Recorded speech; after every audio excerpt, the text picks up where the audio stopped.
నామానికి స్తోత్రాలండి. మీ అందరికీ నా హృదయపూర్వక వందనాలండి. దేవాతి దేవుడు మరొకసారి మనల్ని ఈ రీతిగా నడిపించిన విధానాన్ని బట్టి దేవునికే కోట్లాది కృతజ్ఞతాస్తుతులు చెల్లిస్తున్నానండి.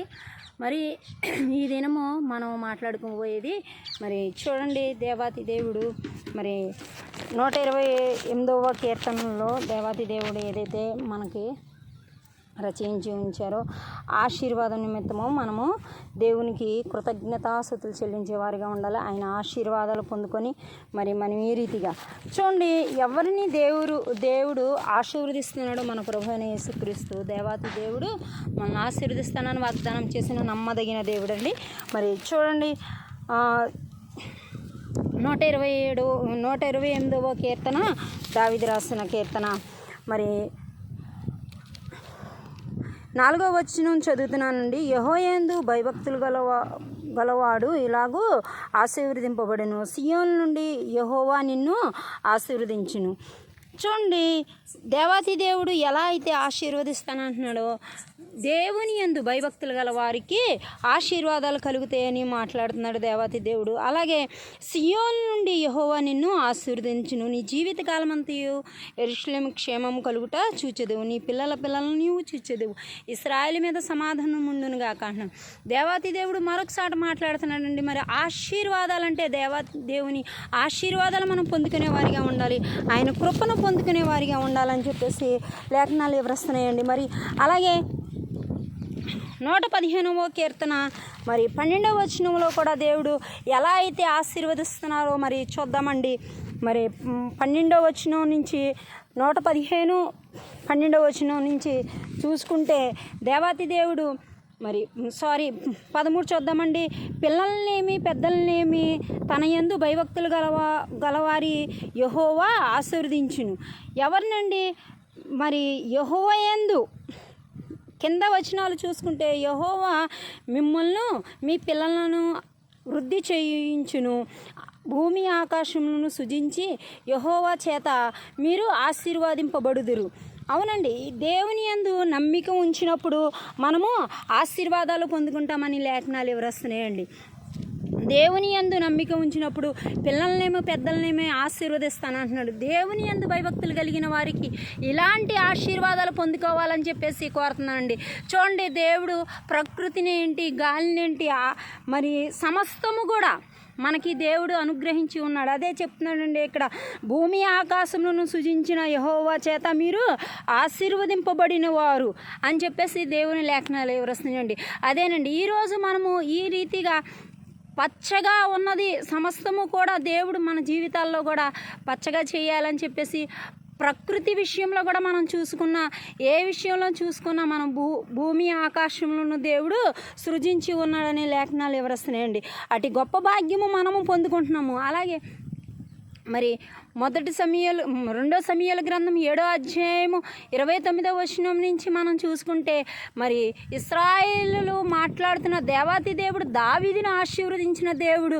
మరి దావీదు గారు ప్రార్థన చేయొచ్చు, మరి వారు దేవుని సన్నిధిలో నేను ఉండాలని చెప్పి ఆశిస్తూ ఆయన విజ్ఞాపన ప్రార్థన చేస్తున్నట్టు మనము చూస్తున్నామండి. మరి అడుగుతున్నారండి, మరి దేవుణ్ణి అడుగుతున్నారండి. ఏమని అడుగుతున్నారండి? దేవా, నీ సన్నిధిలో నేను కనబడినట్లు నన్ను మీరు ఆశీర్వదించండి, దయచేసి నన్ను ఆశీర్వదించండి అని చెప్పేసి దేవుణ్ణి అడుగుతున్నట్టు చూడండి. 2 సమూయేలు గ్రంథము 7వ అధ్యాయము 28వ వచనం నుంచి మనం చూసుకుంటే ఏ రీతిగా అయితే దేవుడు మనకి సమాధానమును అనుగ్రహిస్తున్నాడో మనం చూస్తున్నామండి. మాట్లాడుతున్నాడు నేను దేవుడు, యెహోవా నా ప్రభువా మేలు దయచేయదు అని నీవు నీ దాసుడైన నాకు సెలవిమ్మనుచు. నీవు నీ దేవుడవు గనుక నీ మాట సత్యము. దయచేసి నీ దాసుడనైనా నా కుటుంబము నిత్యము నీ సన్నిధిని ఉండునట్లు దానిని ఆశీర్వదించుము. యెహోవా నా ప్రభువా, నీవు సెలవిచ్చి ఉన్నావు, నీవు ఆశీర్వదించెదవు. నా కుటుంబము నిత్యము ఆశీర్వదింపబడును. ఎందుకంటే ఆయన సన్నిధిలో నిత్యము దేవుని సన్నిధిలో ఉండాలని, ఆశీర్వదింపబడాలని చెప్పేసి ఆయన కోరుకుంటున్నారండి. ఏమని కోరుకుంటున్నారు? దేవుని సన్నిధిలో నేను ఉండాలి, నా బిడ్డలు ఉండాలి, నా కుటుంబం ఉండాలి, సమస్తము కూడా ఉండాలి అని చెప్పేసి ఆశిస్తూ ఆయన అడుగుచున్నారండి. ప్రతీది కూడా దేవుణ్ణి మొరపెట్టుకుంటున్నారు, దేవునితో పెనుగులాడుచు అడుగుతున్నారండి. ఎందుకని అడుగుతున్నారు? ఆశీర్వాదాలు పొందుకోవాలని, దీవెనలు పొందుకోవాలని, ఆయన కృప మనకి ఎల్లప్పుడూ తోడై ఉండాలని చెప్పేసి ఆయన కోరుకుంటున్నారు, ఆశిస్తున్నారండి. అలాగే మనము కూడా మన కుటుంబంతో పాటు మనం కూడా మన దేవుని సన్నిధిలో మనం ఉండాలని చెప్పి మనకు కూడా ఒక చిన్న ఆశ ఎప్పుడో కలుగుతుందండి. అది దేవుని యందు భయభక్తులు కలిగిన వారికి మాత్రమే కలుగుతుందని దేవుడు మాట్లాడుచున్నాడు. అందుకే దేవాతి దేవుని వాక్యము సత్యమైనది, జీవము కలిగినది, అది రెండంచెల ఖడ్గం అండి. దేవునిని విడిచిపెట్టక ఆయన సన్నిధిలో ఎల్లప్పుడూ మొరపెట్టినప్పుడు, ఆయనతో మనము సహవాసం చేసినప్పుడు మనకి ఇవన్నీ కలుగుతాయండి. ఎందుకంటే దేవునితో సహవాసం చేసిన దావీదు గారికి ఎంతో మేలులు కలిగినాయండి. ఎంత సమస్య వచ్చినా, ఇబ్బంది వచ్చినా, ఇరుకొచ్చినా, శోధన వచ్చినా అదంతా జయించి దేవునికి సాష్టాంగం పడి ఆయన అడుగుతున్నాడు, నీ సన్నిధిలో నా కుటుంబం ఉండాలి, నీ సన్నిధిలో నన్ను, నా కుటుంబాన్ని మీరు ఆశీర్వదించాలి, నిత్యము ఆశీర్వదించాలి అని చెప్పి అడుగుచున్నారు, బ్రతిమాలు కొనుచున్నారండి. అట్టి ప్రార్థన ఆత్మ, అట్టి ప్రార్థన బలము. అలాగే దానియేలు ప్రార్థన చేసినప్పుడు దానియేలు ప్రార్థన కూడా దేవుడు ఆలకించినట్లు మనం చూస్తున్నామండి.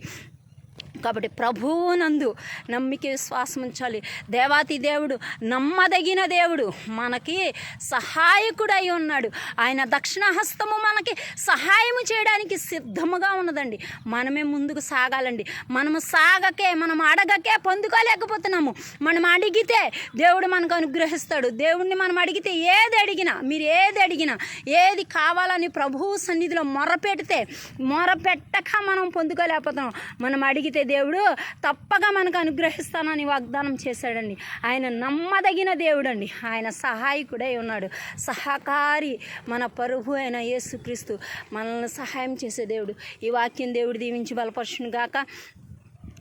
ఆయన కృపలో, ఆయన వినికిల్లో బలపరచును గాక. దేవుని నామానికి మహిమ కలుగును గాక. ఆమేన్. చిన్న ప్రార్థన చేసుకుందామండి.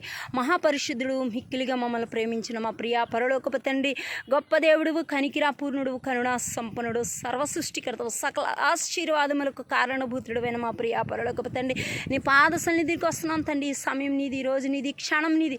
మీ సన్నిధిలో మమ్మల్ని జ్ఞాపకం చేసుకొని మీ ఆత్మతో, మీ సత్యముతో మమ్మల్ని నడిపించి మీ దీవెన ఆశీర్వాదాలతో అయ్యా, ఏ బిడ్డ ఏ ఆశతో, ఏ కోరికతో నీ సన్నిధిలో మొరపెట్టుచున్నారో, బ్రతిమాలుకునిచున్నారో, అడుగుచున్నారో నీకు ముందుగా తెలుసు నా తండ్రి ప్రభువా. వారి అవసరతలు, వారి అక్కర్లు మీరు తీర్చండి అయ్యా. స్త్రీ పురుషుల్ని జ్ఞాపకం చేసుకోండి ప్రభువా. ప్రతి బిడ్డకి నాయన అయ్యా, సంతానం లేక బాధింపబడుచున్నవారు, ఇబ్బంది పడుచున్నవారు, సమస్యలతో ఇరుకులతో ఉన్నవారు, వారి కుటుంబాలను దర్శించండి. అలాగే నాయన స్వస్థత లేని వారికి స్వస్థత దయచేయండి. సంపూర్ణమైన స్వస్థత, ఆరోగ్యము దయచేయండి. అనేకమైన బిడ్డలు నా తండ్రి ప్రభువా, కాలేజీల కొరకు ఎదురు చూస్తున్న వారు ఉన్నారు తండ్రి ప్రభువా. అయ్యా, మరి కాలేజీలో జాయిన్ అవుతున్న బిడ్డలు ఉన్నారు తండ్రి ప్రభు. వారందరికీ అయ్యా మీ సహాయం అనుగ్రహించండి. మంచి కాలేజీల్లో మీ దీవెన ఆశీర్వాదాలుగా నీ ద్వారాలు తెరవండి ప్రభు. మీ సహాయం అనుగ్రహించి మంచి ఆలోచన ఇచ్చి జ్ఞానము, తెలివి, వివేచన బిడ్డలకు దయచేసి నా తండ్రి ప్రభు. అయ్యా సహాయం చేయండి ప్రభు. మంచి కాలేజీలో జాయిన్ అయ్యి అయ్యా ఉన్నతమైన స్థితిలో, ఉన్నతమైన స్థానంలో, ఉన్నతమైన శిఖరాలని బిడ్డలు ఎక్కడానికి సహాయం చేయమని అడుగుతున్నాను తండ్రి. నీకు వందనాలు, స్తోత్రాలు. అలాగే నా తండ్రి ప్రభు, లా ఎగ్జామ్స్ జరుగుతున్నాయి ప్రభు, అనేక చోట్ల జరుగుతున్నాయి ప్రభు. అయ్యా నీ కృప దయచేయండి ప్రభు. అయ్యా లా ఎగ్జామ్ జరుగుతున్న ప్రతి ఒక్క బిడ్డని మీరు దర్శించండి ప్రభు.